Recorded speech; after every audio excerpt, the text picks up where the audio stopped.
अब जरासंध की दोनों कन्याओं को, जरासंध की 2 लड़कियां थी जिनका नाम था अस्ति और प्राप्ति।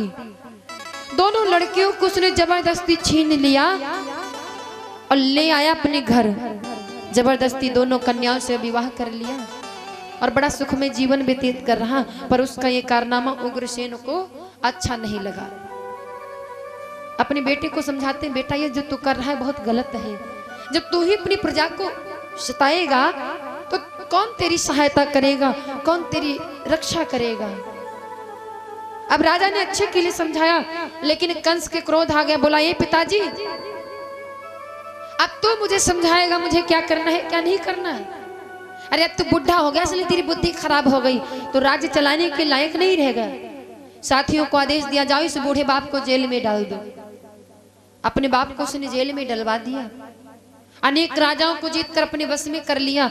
लड़कियों के वस्त्र उतार करके छाती के बल नंगा करवा के चलवाता था कंस। लेकिन जानते हो, उग्रसेन के एक भाई था जिसका नाम था देवक, और देवक की एक कन्या है जिसका नाम है देवकी। देवकी अभी कुंवारी है। कंस अपनी बहन देवकी को बहुत प्रेम करता है, बहुत मानता है।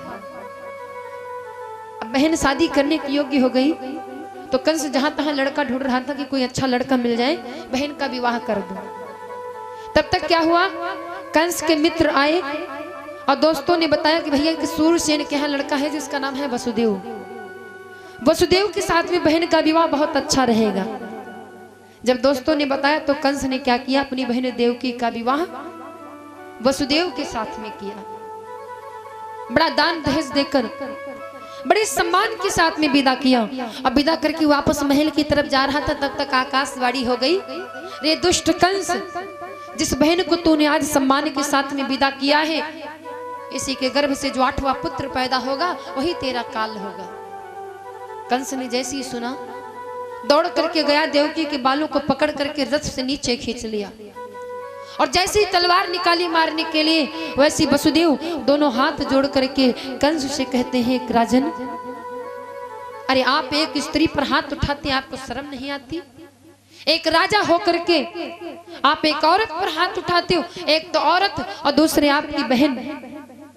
अरे महाराज, आप देवकी को छोड़ दीजिए, इसे मत मारिए। कंस कहता है, वसुदेव चिंता ना करो, मैं देवकी को मारकर तुम्हारा दूसरा विवाह करवा दूंगा।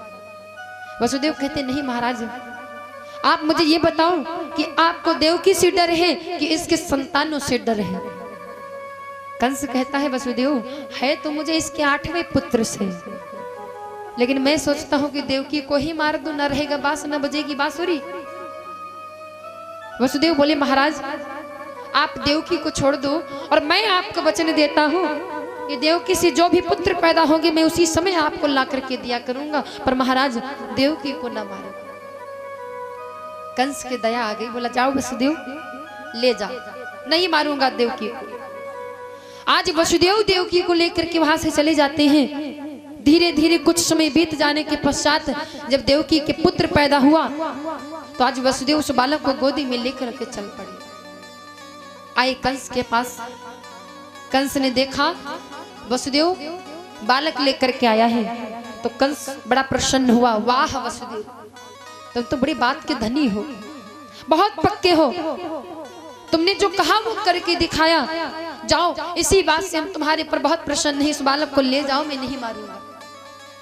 जैसे ही कहा कि नहीं मारूंगा, नारद जी प्रकट हो गए। नारद जी बोले, कंसराज क्या पागल हो गए? अरे इस बालक को क्यों छोड़ दिया? कंस बोला, बाबा हमारा तो 8वां पुत्र काल है, मैं इसे क्यों मार दूं? नारद जी ने 8 रेखा जमीन में खींची और कहा कि दोनों तरफ से गिनो। कंस ने इधर से गिना तब भी 8, उधर से गिना तब भी 8।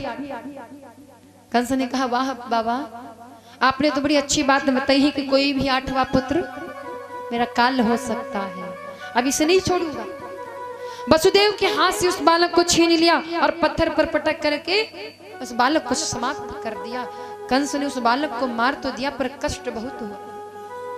वो क्या करे, खुद मजबूर है, क्योंकि देवताओं ने उसे भ्रम में डाल रखा, भटका दिया है। और मौत को भैया सब डरते हैं, मौत को सब डरते हैं। यदि आप जान जाएं कि ये व्यक्ति जो है इससे हमारी मृत्यु होगी, तो क्या आप उसको छोड़ देंगे? नहीं छोड़ेंगे। तो कंस कैसे छोड़ दे? कंस ने कहा कि बाबा मैं मरना नहीं चाहते, यदि मैं मर गया तो हमारी प्रजा सब रो रो करके मर जाएगी।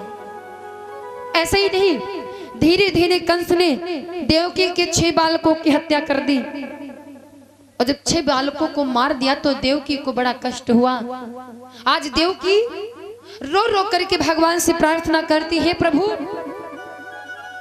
इस दुष्ट कंस ने मेरे 6 अबोध बालकों की हत्या कर दी है। प्रभु आप कब आएंगे भगवान? अब ये दुख मुझसे बर्दाश्त नहीं हो रहा है। मेरे 6 अबोध बच्चों की इसने हत्या कर दी। प्रभु आप जल्दी आइए और इस दुष्ट कंस का वध करिए। देव की प्रार्थना करते हैं, चरचर जीव जंतु सारे देवी देवता भगवान को पुकारते हैं और पृथ्वी भी चिल्ला रही, प्रभु अब मैं पाप से लद चुकी हूँ, अब ये बोझ भगवान मुझसे सहन नहीं हो रहा है, आप जल्दी आइए। सभी का करुण कंदन आज जैसी भगवान के कानों में पहुंचा, भगवान ने क्या किया? सभी देवताओं को बुलाया, देवताओं से कहा कि देवताओं तुम सब जाओ भूमि पर और धरो यादवी रूप, यादव कुल में आऊंगा बनकर यादव। भगवान कहते हैं देवताओं जाओ तुम सब लोग पृथ्वी पर और यादव कुल में जन्म लो जाकर, मैं बाद में आऊंगा। आज भगवान ने देवताओं को भेज दिया और फिर उन्होंने अपनी माया को बुलाया, माया से कहा कि जाओ देवकी के 7वें गर्भ में हमारा अंश है, उसे तुम रोहिणी के उदर में पहुंचा दो। माया ने वही किया जो भगवान ने बताया, देवकी का 7वां गर्भ रोहिणी के गर्भ में पहुंचा दिया और धीरे धीरे 8वें गर्भ की बारी आई। जब 8वें गर्भ का नंबर आया तो कंस ने देवकी वसुदेव को कारागार में डलवा दिया, हाथों में हथकड़ी पैरों में बेड़ियां डलवा दी, सख्त पहरा लगा दिया, जेल के फाटक पर ताला डलवा दिया, बड़ी व्यवस्था की। अब व्यवस्था तो उसने बहुत किया, लेकिन यहाँ कंस का हो रहा दिन दिन चित्त उदास,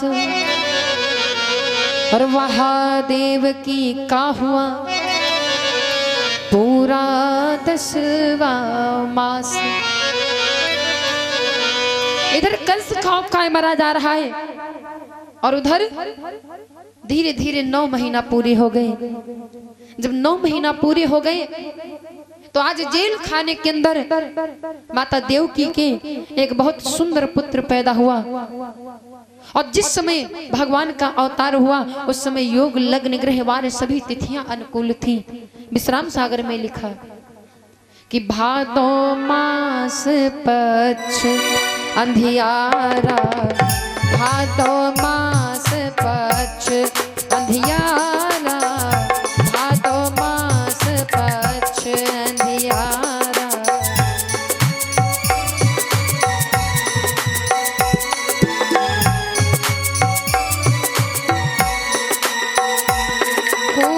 भादो मास पक्ष अंधियारा, भादो मास पक्ष अंधियारा, उडप रोहरी दिन बुधवारा, उडप रोहरी दिन बुधवारा।